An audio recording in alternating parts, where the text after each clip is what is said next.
नमस्कार, सत Shyamala news channel में आपका स्वागत है। आज हम सामाजिक समरसता को लेकर ललन जी से चर्चा करेंगे कि पुराने समय में एक किसी भी गांव में, किसी भी मोहल्ले में कई जातियों के लोग आपस में किस तरह से सामंजस्य के साथ रहते थे। आज वो सामंजस्यता है, नहीं है, और सामंजस्यता नहीं रहने का वजह क्या है, इस पर चर्चा करेंगे। सर, आपका हमारे चैनल में स्वागत है। चलिए, आपके चैनल को ढेर सारा धन्यवाद। सर, कुछ साल पहले तक 20 साल 25 साल पहले तक गांव में या यूँ कहें कि जब गांव का निर्माण हुआ, लोग गांव में बसने लगे, मोहल्लों में बसने लगे, तो एक साथ कई तरह के काम करने वाले लोग एक साथ सामंजस्य के साथ रहते थे। आज वो सामंजस्यता जो है समाप्त हो रही है या समाप्त होने के कगार पर है। इसका मुख्य वजह क्या है? देखिए श्रीमान, ये सामाजिक समरसता जो है ना, खास करके देहातों में सबसे अच्छी है। वहाँ एक दूसरे के दरवाजे पर जाना, एक दूसरे के पास बैठ कर के एक दूसरे की बात करना, और सामाजिक पंचायत भी होती है, एक दूसरे को सुनना और समाज के पंचायत का फैसला करना और समाज हित में करना, ये सर्वमुखी वाली बात है। वहाँ ये महत्वपूर्ण मुद्दा है। समाज में यदि एक प्रकार का अन्याय होता है, किसी से गलती भी हो जाती है और सभी लोग मिल कर के उनकी गलतियां का उजागर करने लगते हैं, तो थोड़ा सा प्रतिष्ठापन आंच आ जाती है, जिसके चलते लोग गलती करना छोड़ देते हैं। पहले समस्याएं बहुत थी लोगों को, चाहे किसी के पास साधन नहीं, मान लीजिए किसी के पास साइकिल नहीं थी, किसी के पास मोटरसाइकिल नहीं थी, किसी को ज़रूरत है कहीं हॉस्पिटल जाने की इमरजेंसी में, तो किसी की साइकिल मांगनी पड़ती थी, किसी का मोटरसाइकिल मांगना पड़ता था। तो जिनको मदद है, तो एक दूसरे की मदद करने की सहानुभूति हमेशा देहात में, हमेशा अभी तक जो चल रही है, बनती जा रही थी। और जैसे जैसे लोग सुविधाओं से लेस हो गया, पढ़ लिख करके लोग माने सभी प्रकार की फैसिलिटी प्राप्त कर लिए, तो वह दूसरे से मतलब रखना ही नहीं चाह रहे हैं। बहुत ऐसे भी लोग हैं जिसके पास खाने पीने का सब साधन है, माने उनके पास पैसा भी बहुत है, इनकम ऑफ सोर्स भी बहुत है, किसी चीज़ की कोई दिक्कत नहीं है, वो गरीबों से मतलब रखना ही छोड़ दिए हैं। तो इतना तो मान लेना पड़ेगा कि ये गरीबों की मेहनत से हमारा भारत महान है। आज देखिए, रिक्शा, ठेला, गाय भैंस और किसानों की मेहनत जो हो रही है, उसी के करतूत से हमारा देश महान है। आजकल देखिए कि वहाँ पंजाब के, हरियाणा के बॉर्डर पर किसानों का आंदोलन हो रहा है। 3 महीने से भूख हड़ताल पर किसान लोग बैठे हैं। ये तो सच है कि इतने वर्षों के शासन में, कुछ वर्षों में देखा गया है कि किसान के आंदोलन में अभी तक 700 किसान मर गए। अब बताइए, आंदोलन में भूखे प्यासे मर गए, उसकी परवाह सरकार नहीं की।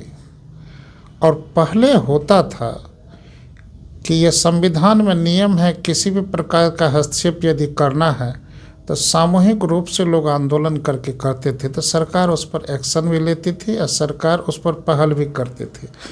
आजकल तो 6-6 महीना, 1-1 साल छोड़ दिया जाता है। तो ये तो संविधान में सुधार क्या होगी? ये तो समझिए कि संविधान के खिलाफ भी एन प्रकार बहुत तो सरकार चलती आई है और चल रही है। अब जिस प्रकार से समाज में अति आवश्यक सुधार की ज़रूरत है, तो एक बात जान लीजिए श्रीमान, आपके चैनल के माध्यम से सिर्फ आपको याद करा देना चाहते हैं कि मोबाइल बेचने वाला करोड़पति होता है, और मोटरसाइकिल बेचने वाला करोड़पति होता है, कार बेचने वाले अरबपति होते हैं, बड़े बड़े फ्लैट बेचने वाले करोड़पति अरबपति होते हैं। अरे सबसे बड़ी मेहनत किसान लोग करते हैं। देखिए, जेठ के दोपहरी में भैया पाँव जले, भैया पाँव जले, जेठ के दोपहरी में हल चलाते हैं। किसान अपनी मेहनत से फसल उपजा करके पूरे देश की भरपाई करते हैं और अनाज पानी देश और दुनिया जितने भी लोग हैं सब खाते पीते हैं। यदि किसानों की मेहनत नहीं होगी, फसल नहीं उपजेगी तो लोग खाएगा क्या, खाएगा। लेकिन बताइए कि वो मेहनत करने वाला किसान हमेशा गरीब रहते हैं, चाहे वो 10 बीघा 20 बीघा ज़मीन वाला क्यों नहीं हो, लेकिन वो हालत उनकी खराब ही रहेगी। ये समाज में अक्सर देखा गया है कि जितने भी पढ़े लिखे लोग हैं ना, आजकल जो पढ़ लिख लिया है ज़्यादा होशियार हो गया है। अभी भी गांव घर में जाइएगा तो चर्चा होगी कि ज़्यादा होशियार हो गया, कारण कि पढ़ने लिखने वाला तो और किसी से मतलब नहीं रखता। अरे जब मतलब ही नहीं रखिएगा तो समाज कैसे चलेगा। और समाज में एक दूसरे से मतलब रखिएगा, एक दूसरे के यहाँ बैठिएगा, एक दूसरे की बात मानिएगा, आपकी बात वो मानेंगे, उनकी बात अन्योन्याश्रिक संबंध है, तो समाज सभी जाति का अलग अलग कर्म है। जैसे ग्वाला है तो कोई गाय पालते हैं, गाय भैंस पालते हैं, दूध का काम करते हैं। दलित समाज है तो उनके बिना हम लोगों को काम नहीं चलता है। तो इसी प्रकार वैश्य समाज है तो जब तक दुकान से सामान लेगा तो उनको आमदनी नहीं होगी और उसके बिना हम भी राशन नहीं ले पाएंगे। तो ये अन्योन्याश्रिक संबंध है, इसको बरकरार रखने की ज़रूरत है। आजकल जितने भी करोड़पति अरबपति लोग हैं, शहर में ऐसा देखा जाता है कोई किसी से मतलब नहीं रखता है। जब एक दूसरे से कोई मतलब नहीं रहता हो तो शहर में ज़्यादा कहीं इधर उधर अपराधियों के तरह कोई कांड करने पर भी लोग एक दूसरे अपराधी को पकड़ नहीं पाते। अब वही देखिए कि देहात में, गांव घर में यदि एन प्रकार की किसी से गलती हो जाए तो गलती जिसके साथ अत्याचार है वो तो कम बोलेंगे, अत्याचार देखने वाला उस पर तुरंत एक्शन ले लेता है। यही तो सहयोग और सहानुभूति है। अब तो आपके चैनल के माध्यम से ये भी याद दिला देना चाहते हैं कि हमारा जो मानना है, ये दूसरे की बात क्या कहेंगे, जो पर्सनल हमारा जो विज़न है कि आजकल जो जितना पढ़ा लिखा है उतने तरीका से भ्रष्ट है। हम उदाहरण दे देना चाहते हैं कि जैसे जो सबसे ज़्यादा पढ़ते हैं कलेक्टर बनते हैं। अब देखिए कितना वो रखे हैं, सब वीडियो के द्वारा मान लेते हैं किसको, माने एक जिला में कितना उनका स्पाई होगा पैसा कमा के वहाँ तक पहुँचाने वाला। अब देखिए पढ़ लिख करके एसपी बनते हैं, उनका देखिए हर थानेदार पैसे लेकर के कहाँ कहाँ पहुँच। ये सब सुना गया है, समाज में शोर है, हल्ला है, ये सब समझिए। डॉक्टरे है, देखिए कितना अच्छे पढ़े लिखे डॉक्टर हैं। अब देखिए कि आपको ज़रूरत नहीं है तो वो लिख देंगे कि जब है इलाज कराओ, अल्ट्रासाउंड कराओ, ये ब्लड टेस्ट है, ये टेस्ट, झूठो मूठो का, जबकि वो जानते हैं कि आपको कुछ नहीं है। तो हमारा तो मानना है कि आजकल जो जितना पढ़ा लिखा है उतने तरीके से सेल्फिश हो गए हैं और धन कमाने में जुट गए हैं। ये वही बात है कि एक समय था कि राष्ट्रीय तिरंगा की शान के लिए इस देश का नौजवान हो या आदमी हो जान की बाजी लगा देते थे। आजकल वही तिरंगा, आजकल वही युवक सब कहता है तिरंगा ले लो, कम से कम एको ठो गुटखा और पान बीड़ी सिगरेटो दे दो। तो कितना बदल गया इंसान, कितना बदल गया इंसान, ये कहाँ जा रहा है। आजकल चमकदार कुर्ता और चमकदार वो कोट पैंट और चमकदार जीन्स पहनने से ये महसूस न कर लेना चाहिए कि उसमें सामाजिकता का अनुभव होगा है। हो सकता है उसमें सेल्फिशनेस हो, वह कुछ दूसरे से मतलब नहीं रखते हों। तो ज़्यादा स्टैंडर्ड में रहने वाले लोग दूसरे से मतलब नहीं रखते हैं। तो ये तो भारत के लिए समझिए कि कलंक और अभिशाप का विषय है। सामाजिक समरसता को समाप्त करने की जो एक मुख्य कारण कहीं ये तो नहीं कि जो आज राजनीति में जातिवाद और का जो समावेश हो गया है, इस पर आप क्या कहेंगे? हाँ सर, बात ये भी सही है कि पहले जाति पाति और भेदभाव की उतनी बड़ी समस्याएं नहीं थी। हम लोग सभी जाति के लोग एक जगह मिल बैठ करके भोजन बात करके एक दूसरे के साथ हंसी मजाक कर लेते थे। आजकल क्या हो गया है कि समाज की सेवा कम करने वाली राजनीतिक पार्टी जातिवाद को बढ़ावा दे दी है। वैसी पार्टी जो समाज की सेवा नहीं करना चाहती है, एक जाति का वोट लेकर के अपनी प्रशंसा खुद बनाए रखना चाहती है। तो हर एक, अब देखिए, हम तो कहते हैं कि जाति के आधार पर यदि एन किन प्रकार की कोई रैली होती है तो उस पर तो रोक लग जाना चाहिए। कारण कि हर जाति की रैली, कभी कुर्मी रैली, कभी यादव रैली, कभी राजपूत रैली, कभी क्षत्रिय रैली, कभी भूमिहार, ये सब पर रोक लगनी चाहिए। कारण इससे जाति पाति और भेदभाव और उन्माद ज़्यादा फैलता है। अभी नेताओं के द्वारा जिस प्रकार से, जैसे बिहार में राष्ट्रीय जनता दल है जिसको लालटेन छाप कहते हैं, या आदरणीय लालू यादव जी हैं, माना जाता है कि बिहार के यादव समाज के लोग उनको वोट देते हैं, ठीक है, और मुस्लिम समाज के लोग राजद को वोट देते हैं, ठीक है। लेकिन अब जाति पाति और भेदभाव की समस्या इतनी, राजनीतिक समस्या इतनी बढ़ गई है कि हर एक चौक चौराहे पर, गांव घर के हर एक खेत खलिहान पर जाति पाति वाली समस्या की चर्चा होती है। तो एक दूसरे जात से घृणा पैदा होना यह स्वाभाविक है। अभी देखिए कि राजद को समर्थन देने वाले जो भी जात हैं, अब 3 को समर्थन देने वाले जात के दरवाजे पर बैठना भी मुनासिब नहीं समझता। तो ये तो आपका जो प्रश्न है ये सही है कि राजनीतिक दिशा जिस तरह से बिहार में गंदगी फैला रही है, जाति पाति भेदभाव फैला करके वोट लेना चाह रही है हर एक पार्टी, तो यह तो आने वाले भविष्य के लिए खतरा है।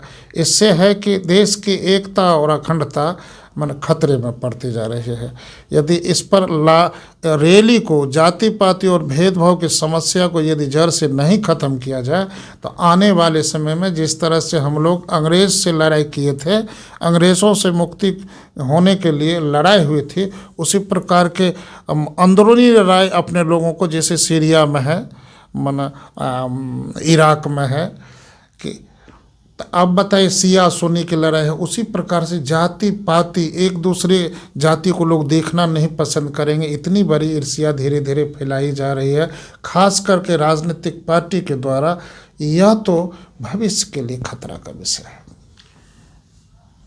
कभी ये भी देखा गया है कि समूह में जहाँ 10-20 लोग बैठे हैं और सामाजिकता की बात है, लोग किसी मीटिंग के लिए बुलाए जाते हैं, या जो भी समूह की जो बात है, जहाँ सामाजिक समरसता की बात हो, वहाँ लोग आपस में एक दूसरे से बात करने के बजाय ज़्यादातर अपने अपने मोबाइलों में ही लगे देखे जाते हैं। इस पर आप क्या कहेंगे? देखिए सर, पहले ज़माने में यदि मोबाइल नहीं था तो सभी लोग, जो बच्चे लोग थे, किताब का अध्ययन करते थे, परीक्षा की तैयारी करते थे, विशेष प्रकार का ज्ञान हासिल करते थे। जब से यह मोबाइल आया है तो मोबाइल तो विद्यार्थियों के जीवन को हाईजैक कर दिया है। बहुत लोग देखिए कि मोबाइल जहाँ साथ में नहीं हो, अकेले भी यदि कहीं या किसी के साथ बैठे भी रहते हैं तो किसी न किसी विषय पर वो सोचते रहते हैं। किसी मुद्दे पर यदि गौर से सोचिएगा तो उस पर ज्ञान हासिल करना आपके महत्वाकांक्षी बन जाएगी। अब बताइए, जब से ये मोबाइल आया है, चाहे हर एक लोग, मोबाइल रखने वाले लोगों के माइंड को हाईजैक कर दिया है। वो नए प्रकार का ज्ञान क्या सीखेंगे? हाँ, कुछ ऐसी बात है जो इधर उधर मोबाइल में चलते रहता है, चाहे से न्यूज हो या एन केन प्रकारण हो, कुछ ज्ञान हासिल तो होता है, लेकिन जितना किताबी ज्ञान का अभाव हो गया है। जैसे मान लीजिए कि हमेशा अपने लोग एक जगह बैठक कर रहे हैं पंचायत में, अब पंचायत में कोई अपनी असली कहानी, सच्चाई वाली कहानी बता रहे हैं, उस पर ध्यान नहीं है, हमारा ध्यान मोबाइल पर है। तो मोबाइल पर ध्यान रहने से होने वाला पंचायत का फैसला भी अधूरा रह जाता है और लोग गुमराह हो रहे हैं, सामाजिक समरसता घट रही है। चूँकि हम लोग एक जगह 10 आदमी बैठे हैं एक दूसरे का हाल चाल लेने के लिए, एक दूसरे को समझने के लिए कि आपका क्या हालचाल, आज क्या हो रहा है, भविष्य में क्या करने का इरादा है, कैसे होना चाहिए, मतलब उनके साथ क्या इंसाफ हुआ है या बेईमानी हुई है, उस पर चर्चा करने के लिए। लेकिन इधर जब बैठक होती है तो सब अपने अपने मोबाइल में भिड़ जाते हैं, तो एक दूसरे से कोई मतलब ही नहीं रखना चाहते हैं, तो सामाजिक समरसता पर भी आँच आई है। मोबाइल के आने से सामाजिक समरसता और लोगों समाज की एकता पर भी बहुत बड़ी आँच आई है, चूँकि लोग जो है ना मोबाइल देखते देखते माना सामाजिकता भूलते जा रहे हैं। सर, आप सामाजिक समरसता पर चर्चा के लिए अपना कीमती समय दिया, इसके लिए आपका धन्यवाद। चलिए, आपके चैनल को और ख़ास करके स्वतंत्र, निर्भीक और निष्पक्ष आपका चैनल है, आपके चैनल को जितने प्रकार की बधाइयाँ नए साल में दी जाए वो भी बहुत कम है। अभी आप ललन जी को सुन रहे थे सामाजिक समरसता पर। सामाजिक समरसता में कैसे विघटन हुआ, लोग कैसे एक दूसरे से कटते जा रहे हैं। आप सभी दर्शकों से आग्रह है कि सत्य श्यामला चैनल को सब्सक्राइब करें, शेयर करें। धन्यवाद।